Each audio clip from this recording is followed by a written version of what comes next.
Büyük Konstantin öldüğünde arkasında sadece yeni bir başkent değil, aynı zamanda ruhu değişmiş bir imparatorluk bıraktı.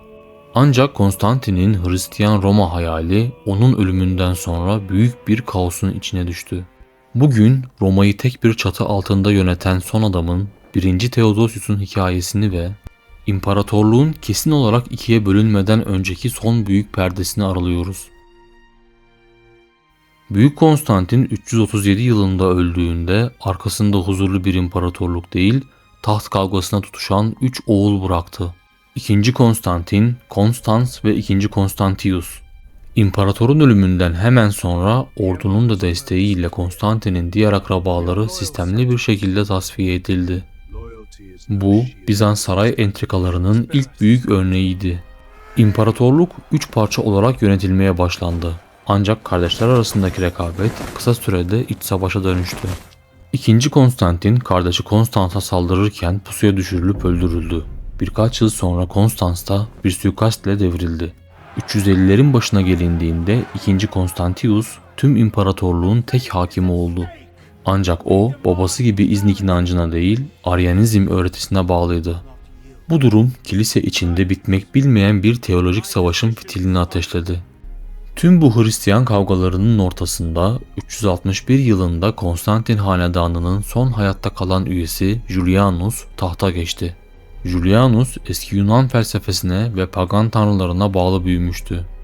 Tahta çıkar çıkmaz Hristiyanlara verilen ayrıcalıkları kaldırdı ve pagan tapınaklarını yeniden açtı. Bu yüzden tarihe apostata yani dinden dönen olarak geçti. Çünkü o Hristiyanlaşan Roma'yı yeniden pagan geleneklere döndürmek istiyordu. Ardından Julianus, Antik Roma'nın ihtişamını geri getirmek için Perslere karşı büyük bir sefere çıktı. Ancak Mezopotamya çöllerinde bir mızrak darbesiyle öldü. Onun ölümüyle paganizmin devlet eliyle dirilme umudu sonsuza dek yok oldu. Julianus'un ölümünden sonra ordu 1. Valentinianus'u imparator seçti. Valentinianus batıyı yönetirken kardeşi Valens doğunun başına geçti. Kuzeyden Hunların baskısıyla kaçan binlerce Got Tuna Nehri kıyılarına dayandı. Roma topraklarına sığınmak istiyorlardı. Valens onları iş gücü ve asker olarak kullanabileceğini düşünerek ülkeye kabul etti. Ancak Romalı yerel yöneticilerin Gotlara yaptığı zulüm, fahiş fiyatlarla köpek eti satmaya kadar varan insani dramlar büyük bir isyana yol açtı. 9 Ağustos 378'de İmparator Valens, batıdan yardım beklemek yerine aceleci davranarak Edirne yakınlarında Gotlarla savaşa girdi. Sonuç bir katliamdı. Roma ordusunun 2/3 yok oldu ve İmparator Valens'in cesedi bile bulunamadı. Roma savunmasızdı. Gotlar Edirne kapılarını aşmış, Konstantinopolis surlarına dayanmıştı. Batıdaki İmparator Gratianus bu enkazı toplayacak tek bir adam olduğunu biliyordu. Emekliye ayrılmış İspanyol asıllı yetenekli general Theodosius. 379 yılında Theodosius doğuda tahta çıktığında imparatorluk neredeyse çökmüş durumdaydı. Ordusu yoktu, hazinesi boştu, Balkanlar Got sürüleriyle doluydu. Ve Roma yüzyıllar sonra ilk kez gerçekten savunmasızdı. Roma'nın kaderi bu sessiz generalin omuzlarındaydı. Theodosius tahta çıktığında Konstantinopolis surlarının dışında zafer çığlıkları atan Got sürüleri vardı. Edirne Savaşı sadece bir mağlubiyet değil, Roma'nın yüzyıllardır korkulan lejyon sisteminin de iflasıydı. Roma'nın profesyonel ağır piyadeleri neredeyse tamamen yok olmuştu. Theodosius ordusunu yeniden kurmak için sert yasalar çıkardı. Askere gitmemek için parmaklarını kesen gençlere bile ağır cezalar getirdi ve onları orduya dahil etti. Ancak bu yeni ordu tecrübesiz ve korku doluydu. Theodosius, Gotları savaş meydanında süpüremeyeceğini anlayan ilk imparatorlardan biriydi. Onları kılıçla yenemiyorsa sistemin içine dahil etmeliydi. 382 yılında Gotlarla tarihe geçen meşhur bir barış anlaşması imzaladı. Bu anlaşma Roma tarihinde bir dönüm noktasıdır. İlk kez büyük bir barbar topluluğu Roma topraklarına kendi liderleri ve kendi kanunlarıyla yerleşme hakkı kazandı. Karşılığında ise Roma ordusu adına savaşacaklardı. Bu karar kısa vadede barışı getirdi. Ancak uzun vadede imparatorluğun genetiğini değiştirdi. Got liderleri Roma sarayında yüksek rütbeli generaller haline geldiler. Theodosius bu barbar komutanlarla yakın ilişkiler kurdu. Onları ziyafetlerde ağırladı ve sadakatlerini altınla satın aldı. Peki Theodosius bu hamlesiyle imparatorluğu mu kurtardı yoksa kuzuyu kurda mı emanet etti? Çünkü bu askere alınan Gotlar birkaç 10 yıl sonra Roma'yı yağmalayacak olan orduların temelini oluşturacaktı. Got krizini bu şekilde donduran Theodosius odağını hemen devletin diğer zayıf noktalarına çevirdi. Doğu sınırındaki ezeli düşman Sasanilerle diplomatik bir denge kurdu. Bu onun enerjisini Batı Roma'daki iç karışıklıklara ve dini reformlara harcamasını sağladı. Orduyu sadece insan gücüyle değil, yeni bir lojistik ağla destekleyerek Balkanlardaki otoritesini tekrar hissettirmeye başladı. Theodosius tahta çıktıktan kısa bir süre sonra ağır bir hastalığa yakalandı ve vaftiz edildi. İyileştiğinde artık sadece bir imparator değil, sadık bir Hristiyandı. 380 yılında yayınladığı Selanik Fermanı ile oyunun kurallarını kökten değiştirdi. Hristiyanlık sadece serbest bir din olmaktan çıktı, Roma İmparatorluğu'nun tek resmi dini oldu. Konstantin'in oğulları döneminde güçlenen Arianizm kanun dışı ilan edildi. Theodosius, İznik inancı dışındaki tüm akımları delilik ve sapkınlık olarak nitelendirdi. Theodosius, büyük ünvanını sadece dindarlığıyla değil, eski dünyayı yıkmasıyla da aldı. 391 ve 392 yıllarında çıkardığı Theodosius yasaları ile paganizm tamamen yasaklandı.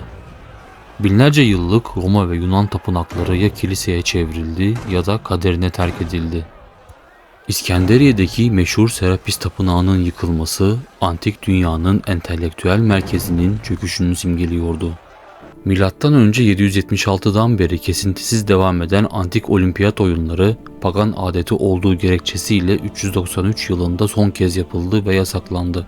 Sporun yerini dini törenler aldı. Fakat Gotlar ve Romalılar arasındaki gerginlikler bir türlü son bulmuyordu. Selanik'te sevilen bir Got komutanının öldürülmesi üzerine Theodosius sinirlendi ve halkın hipodroma toplanıp kılıçtan geçirilmesini emretti. Binlerce sivil öldü.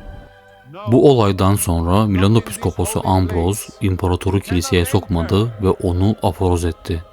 Dünyanın en güçlü adamı olan Theodosius aylarca sarayında yas tuttu ve sonunda Noel günü Piskopos'un önünde diz çökerek halkın huzurunda tövbe etti. Böylece devlet kilise karşısında ilk kez boyun eğmiş oldu. Artık imparator kilisenin üstünde değil içindeydi.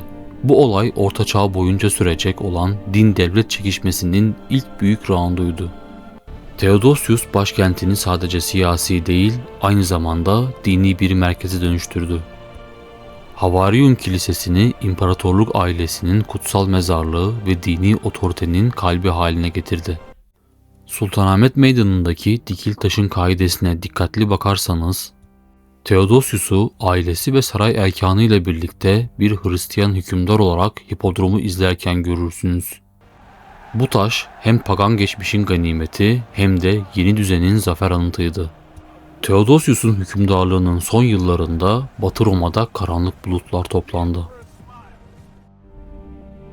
Genç imparator II. Valentinianus şüpheli bir şekilde ölü bulundu ve yerine paganizmi geri getirmek isteyenlerin desteklediği Eugenius geçti. Theodosius, Hristiyan Roma'nın geleceğini kurtarmak için ordusuyla batıya yürüdü. Bu savaş sadece iki ordu arasında değil, eski tanrılar ile yeni din arasındaki son büyük savaştı. Efsaneye göre savaşın en kritik anında çıkan şiddetli bir fırtına, düşman oklarını geri çevirerek Theodosius'a zaferi getirdi. Bu olay Theodosius'un Tanrı tarafından korunduğu imajını perçinledi. Bu zaferle Theodosius, Britanya'dan Mısır'a, İspanya'dan Fırat kıyılarına kadar uzanan devasa Roma İmparatorluğunu tek bir tahta birleştiren tarihteki son kişi oldu. Ancak bu birlik sadece birkaç ay sürecekti. Yıllarca süren savaşlar ve dini mücadeleler Theodosius'un sağlığını bozmuştu. Milano'da Ambros'un kollarında son günlerini geçirirken dünyanın kaderini değiştirecek vasiyetini hazırladı. 17 Ocak 395 tarihinde Theodosius öldüğünde dünya artık eskisi gibi olmayacaktı. Vasiyeti uyarınca imparatorluk iki oğlu arasında paylaşıldı. Arkadius 18 yaşındaydı, Konstantinopolis'te tahta çıktı. Bizans İmparatorluğu'nun gerçek başlangıcı bu tarih kabul edilebilir. Honorius ise henüz 10 yaşındaydı, Milano'da tahta çıktı. Daha önce de Roma bölünmüştü ama bu seferki farklıydı. Doğu ve Batı'nın yolları bir daha asla birleşmemek üzere ayrıldı. Batı Roma sadece 81 yıl sonra çökecek, Doğu Roma ise Theodosius'un attığı dini ve siyasi temeller üzerinde 1000 yıl daha yükselecekti. Büyük Theodosius 395'te öldüğünde arkasında bölünmüş bir dünya bıraktı. Ancak onun soyu bitmemişti. Bir sonraki videomuzda İstanbul'un o aşılmaz devasa surlarını inşa eden, hukuk sistemini baştan yazan ve dedesinin mirasını bir dünya imparatorluğuna dönüştüren 2. Theodosius dönemini inceleyeceğiz.